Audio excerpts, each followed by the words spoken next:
ကျင်တဲ့ခုန်ကျင်တဲ့တော့မဟုတ်ဘူးစော့ကျင်တဲ့ကစားကျင်တဲ့ဝါသနာနဲ့လုပ်ငန်းနဲ့ထပ်တူဖြစ်သွားတဲ့အခါကြလို့ရှိရင်လုပ်ငန်းကပိုပြီးတိုးတက်တယ်အခုဆိုလို့ရှိရင်တော့ဝါသနာနဲ့ထပ်တူကြတဲ့အလုပ်လုပ်နေပါတယ်ကလေးပစ္စည်းတွေကြော်ညာပေးနေတာပါအခုဆိုလို့ရှိရင်ဒီနေ့ကတော့ရှော်လေးတွေ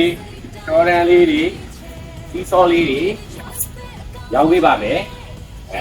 ဒါဆိုလို့ရှိရင်ဒီကောင်ဆိုလို့ရှိရင်ဒန်းပါတယ်ဒါလေးကရှော်ရန်လေးသူကသူကြတာ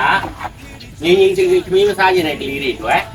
သူကခမင်းစားခုံမှာထည့်တက်ပြီးလို့ရပါတယ်ဒါလေးကကြတော့ပို့ပြီးတော့ခိုင်တယ်ဒီကောင်လေးတွေဆိုလို့ရှိရင်လည်းခောက်လို့ရတယ်ပေါ့နော်ဒီလိုခောက်ထားလို့ရတယ်ဒီပြပြီးရင်ဒီကစီးစောတွေရှိတယ်စီးစောဆိုလို့ရှိရင်2မျိုးရှိတယ်ဒီကောင်ဆိုကြီးပဲဘတ်ဆက်ရောခွင်းရောဘောလုံးကန်တဲ့ဂိုးပေါက်ကော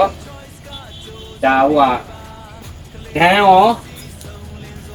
ရှော့အကုန်ပါတယ်ဒါဒီအကုန်လုံးကို KD Tribe မှာရပါမယ်